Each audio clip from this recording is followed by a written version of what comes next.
Bonjour, vous êtes professeur au lycée Lamartine à Belay et vous êtes venu avec une classe entière pour nous parler de quoi aujourd'hui ? Oui, bonjour Valérie, bonjour aux auditeurs de Radio BS.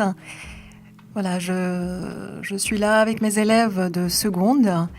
Ils ont préparé une émission dans le cadre de l'accompagnement personnalisé en français qui a pour objectif de travailler l'oral. Alors nous avons choisi de travailler sur la chronique radio. Nous avons choisi le thème de la question migratoire. Alors pourquoi la question migratoire ? Parce que tout simplement, elle tient une place importante dans le débat public. C'est un sujet de discorde qui divise profondément l'Union européenne. C'est une situation de crise aussi qui met à l'épreuve la solidarité européenne et qui nourrit les peurs. Alors le travail des élèves a d'abord consisté à s'informer en parcourant la presse nationale et internationale, en écoutant des podcasts de France Culture par exemple, en lisant aussi de larges extraits du dernier ouvrage de l'anthropologue Michel Agier, consacré à la question de l'hospitalité. Les élèves ont réalisé des revues de presse en groupe et présenté leur synthèse à la classe. D'autres se sont intéressés au regard porté par les cinéastes et les écrivains sur cette tragédie contemporaine. Nous avons également rencontré Charlotte de Menton du collectif Entre autres, qui est venue nous parler des actions menées dans notre région pour parler des migrations. Le fil conducteur de notre émission s'est ainsi dessiné progressivement. Il ne s'agit bien évidemment pas pour nous de répondre à la question « Que faire devant ce drame ?», mais plutôt de nourrir le débat en offrant aux auditeurs un bilan des analyses et des enquêtes éclairantes qui ont particulièrement retenu notre attention, en particulier sur la notion d'hospitalité. Nous nous sommes intéressés tout d'abord au débat sémantique, qui reste vif en Europe autour des termes utilisés pour désigner ces milliers de personnes qui arrivent quotidiennement sur les côtes méditerranéennes. Les associations humanitaires fustigent le terme de migrants parce qu'elles estiment qu'il ne reflète pas la détresse de ceux qui le plus souvent fuient un conflit ou une crise humanitaire. Récemment d'ailleurs, l'Agence des Nations Unies pour les réfugiés a réalisé une campagne d'affichage destinée à sensibiliser l'opinion à cette question de la dénomination. Migrants ou réfugiés, quel est le mot juste ? Quel est l'enjeu de ce débat sémantique et à quelle réalité précise renvoient ces termes ? Selon le droit international, le terme de réfugié correspond au statut officiel d'une personne qui a obtenu l'asile politique d'un État tiers.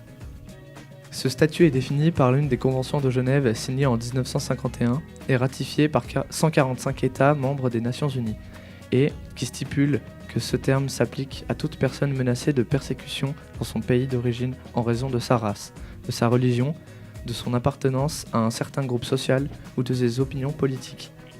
Le réfugié est donc d'abord un demandeur d'asile qui doit apporter à son pays d'accueil la preuve de ses menaces.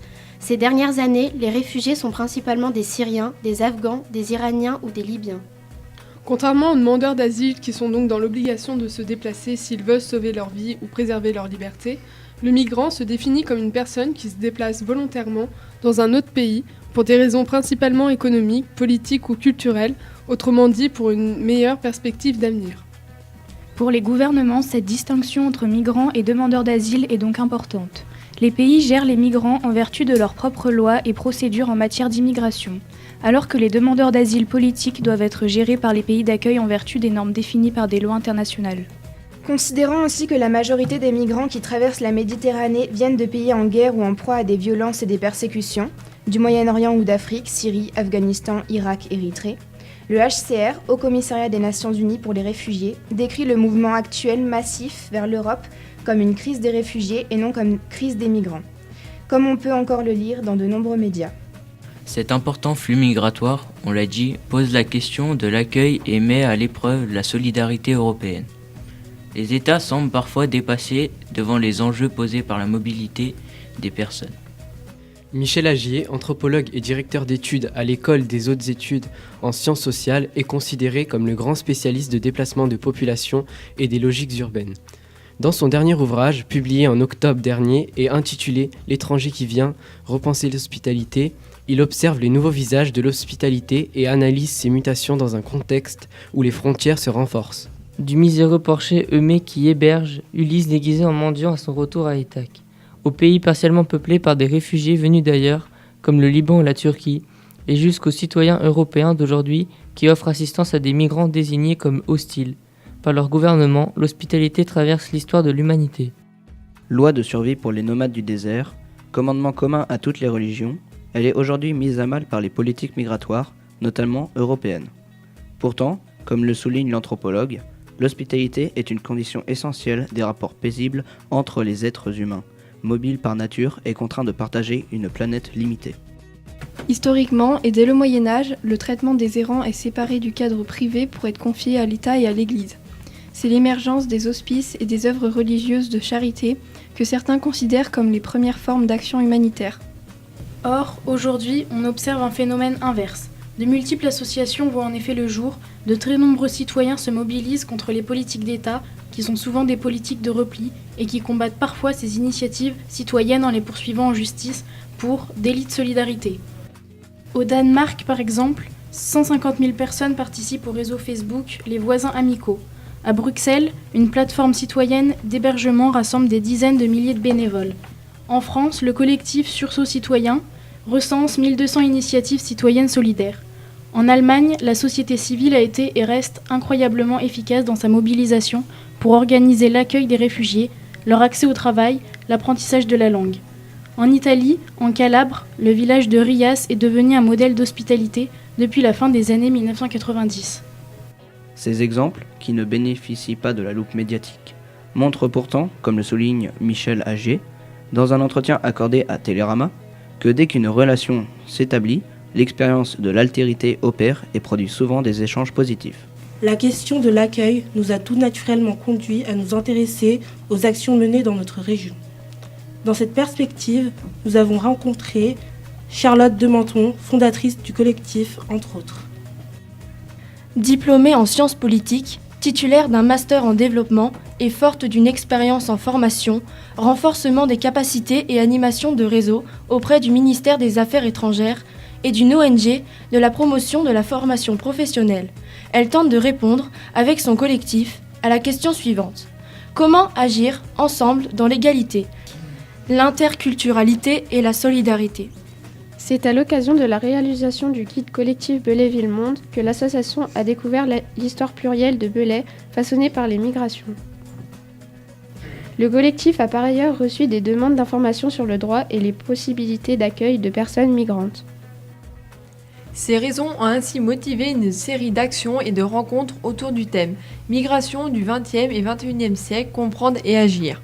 Charlotte Dementon a notamment évoqué la présence d'une brigade mobile le 24 octobre dernier sur le marché de Culose, afin d'engager une réflexion et un dialogue autour de la question de l'accueil.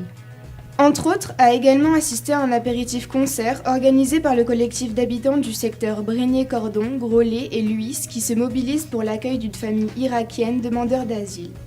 Migrants, la pièce de théâtre du dramaturge franco-roumain Matei Wisniewski a été représentée à Bellegarde sur Valjoie. Une conférence a aussi été proposée en novembre à Champagne en Val-Romée pour comprendre, alors qu'on nous parle de libre circulation, pourquoi de plus en plus de personnes meurent en traversant les frontières.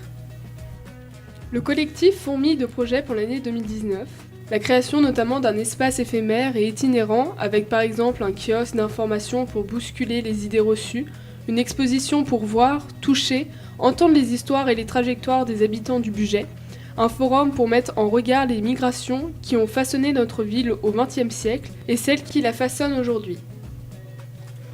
Toutes ces actions semblent nourries par cette pensée chère au collectif entre autres et qui provient de la poétique de la relation. Un essai de l'écrivain et philosophe français né en Martinique, Édouard Glissant. Je peux changer en échangeant avec l'autre, sans me perdre pourtant, ni me dénaturer. Nous nous sommes intéressés enfin à la question migratoire vue par les écrivains et les cinéastes. Corentin, Jean-Baptiste et Loris nous présentent Eldorado, le roman de Laurent Godet. Ce roman raconte une double trajectoire. D'abord celle de Salvatore Piracci, un policier des frontières à Catane. Depuis 20 ans, il navigue au large des côtes italiennes afin d'intercepter ces tombeaux flottants que sont les bateaux chargés d'émigrés clandestins. Salvatore Piracci va cependant perdre le sens de sa mission après le récit bouleversant d'une survivante de ces embarcations de la mort. Le commandant se laisse gagner par le doute et fait l'expérience de la compassion. L'autre trajectoire est celle de Soleiman, un jeune migrant soudanais qui tente au péril de sa vie et au prix de nombreux sacrifices d'atteindre les côtes européennes. L'Eldorado du titre désigne une contrée fantasmée où ses habitants s'épanouissent dans l'abondance et l'allégresse. L'Eldorado européen, c'est le rêve de tous ces migrants demandeurs d'asile. J'ai trouvé ce roman particulièrement poignant parce qu'il donne la parole aux opprimés, réduits au silence, aux réfugiés en quête parfois d'une impossible terre d'accueil. Gérald a lu Le Petit Prince de Calais de Pascal Tolade. Ce roman nous raconte l'histoire de Jonas, un jeune érythréen de 15 ans. Un jour, le directeur de l'école lui annonce qu'il a obtenu une dérogation et que malgré son jeune âge, il va pouvoir intégrer l'armée. Mais l'armée en Érythrée, c'est pire qu'une prison. Les mauvais traitements sont courants et certains n'y survivent pas. Ses parents décident alors, pour le sauver, de l'envoyer en Angleterre chez un cousin éloigné. Jonas va alors connaître les dangers de la route de l'exil. Une fois dans la jungle de Calais, c'est pire encore car les conditions de vie sont déplorables. Pascal Tolade a imaginé cette tragédie après avoir effectué un séjour dans la jungle de Calais pour Médecins du Monde. Ce séjour l'a profondément marqué. Son roman secoue les consciences et nous place, nous, Européens, devant nos responsabilités.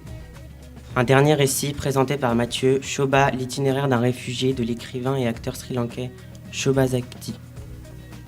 Ce récit autobiographique raconte l'itinéraire de son auteur qui a fui la guerre civile au Sri Lanka et qui a obtenu l'asile politique en France en 1993. En 2015, il tient le rôle principal du film de Jacques Audiard, Dipan, qui obtient la Palme d'Or au Festival de Cannes.